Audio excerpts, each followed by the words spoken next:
So why do we oppose the sex education curriculum introduced by the Liberal government in 2015? A lot of people, they will come and say, it's only 10% of the curriculum. It's needed information. We want our kids to learn from the right sources. And when Kathleen Wynne was asked by a journalist just a couple of weeks ago about the sex education, and if she's willing to do something about it, she said, well, we've been learning this for years. There's nothing wrong with it. This is to protect our children. We don't want our children to learn the wrong information from their peers. Is that true? Is this a situation? Are we just opposing it because, we want to cause trouble? Or are there real concerns and real problems and real issues in the curriculum that are not just spotted by parents, but they're actually, the concerns are raised by experts in medicine, experts in mental health, experts in child development? There are a lot of experts that spoke against this.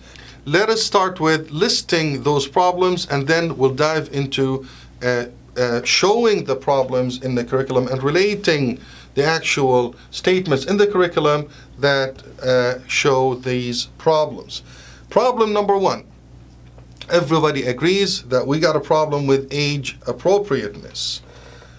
Now, we know that such information are presented to children, and children, they don't learn by just listening to words and reasoning those words and understanding words. Children learn through a more interactive way of learning. So we have to use props, we have to use games, we have to use audio visuals. So when you, let's say in grade 1, introduce the proper names of the body parts, usually what do we see in children's books? We see drawings. So there are ways that will compel us to go beyond the words to explain the concept or the word to students, and they will be requesting to know more and to see more and for them to understand. So that's point number one. Children, as we said, are very inquisitive. They will always ask for more. So when a teacher talks about a certain topic, they will be asking for more. They will spark their interest, and they would want to know more about it. It's not just going to stop at learning a certain word or learning a certain concept. The second fact under age appropriateness that we need to shed the light on is the concept of decision making being entrusted to children. In the curriculum, page 175, in the teacher's prompt, there's a question suggested that says, what should you consider when making any decision regarding a relationship? So that's the teacher asking the student, and the expected answer or the intended answer that the ministry is looking for is my comfort level, my personal and family values, my personal limits, and the limits and comfort of others are some of the things I should consider. So what's the number one thing for a student to consider when making a decision that's related to sexuality and relationship? My comfort level. Yeah, some people would say, but you just read, and my family values. Absolutely. It's number 3. So what comes first? My comfort level and my personal values and my personal limits. So such critical decision, according to the curriculum, what they want to see in the classroom is such critical decision is kept in the hands of children. Now the question to be posed here, and this suggestion is actually given to grade 6 students. Grade 6 students, so that's 11 years old. And what they're saying is such critical decision should be left to the students. Now, from a scientific perspective, is this the right thing to do? I'm going to look at a document here, which we will share with you on the screen, prepared by the American Academy of Child and Adolescents Psychiatry. This document is called Facts for Families, and the title is The Teen Brain, Behavior, Problem Solving, and Decision Making. So here's an official organization, specialized organization, discussing the ability of teens to make decisions. In it, they say scientists have identified a specific region of the brain called amygdala, which is responsible for instinctual reactions, including fear, aggressive behavior. This region develops early.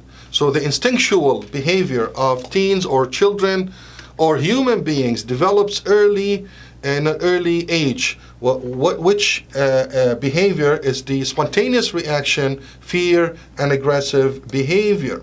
However, the frontal cortex, an area of the brain that controls reasoning and help us think before we act, develops later. This part of the brain is still changing and maturing well into adulthood. So basically what this document is saying is the ability to reason properly, the ability to make decisions based on thinking and proper evaluation develops later in human stages, and some scientists say after 23 years of age. And what does the curriculum say? They want children to make decisions on sexual relationships based on their comfort.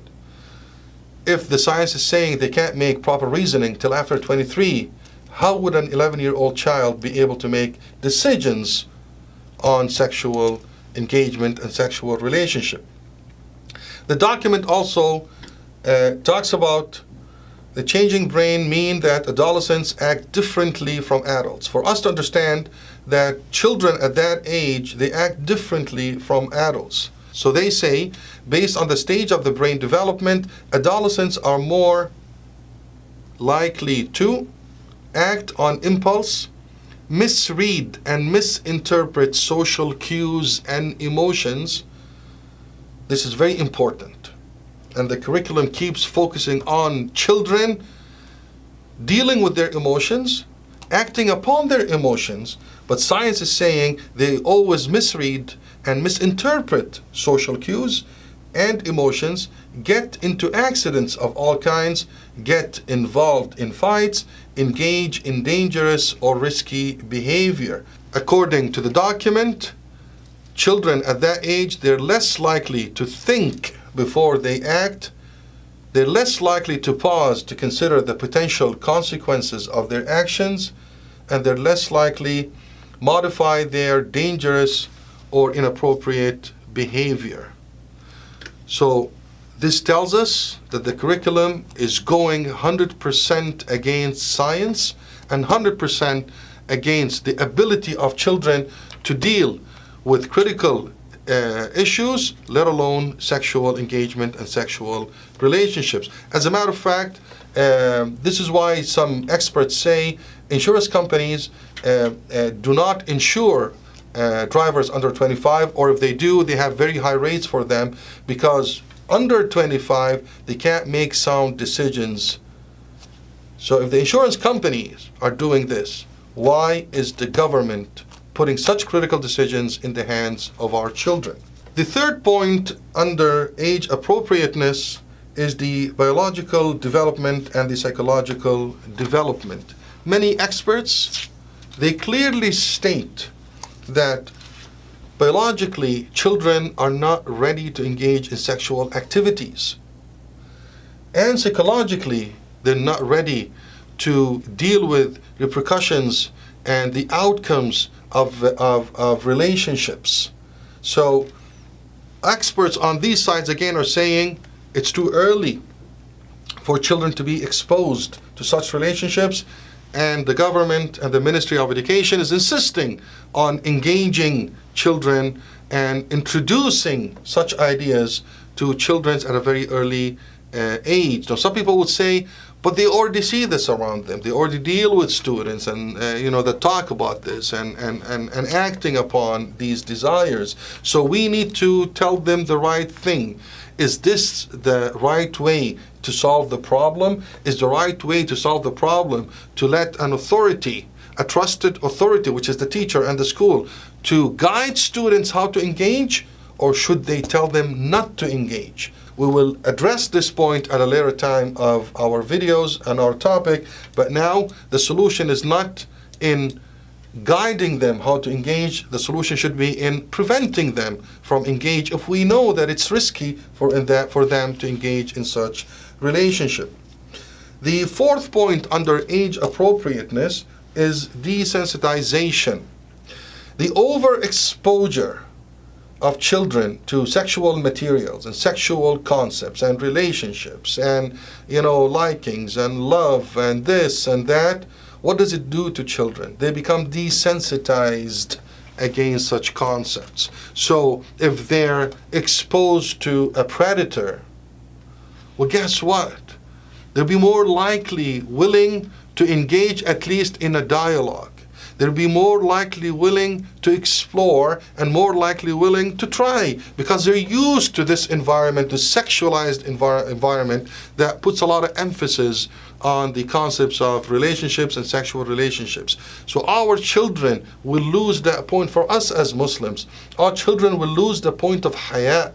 They will not have haya anymore. They will not have shyness anymore. I'm talking about the good shyness, not the negative one that will expose them to danger. I'm talking about the good one that will prevent them from crossing the lines and engaging in relationships that we know that are haram and are harmful. So we are killing the haya in our children by exposing them to such information at an early stage. And remember that Rasulullah ﷺ said, "La iman liman la haya lah." If we erode the haya because of the overexposure, this will lead them into ways that we don't want them to be, ways of harm and ways of danger.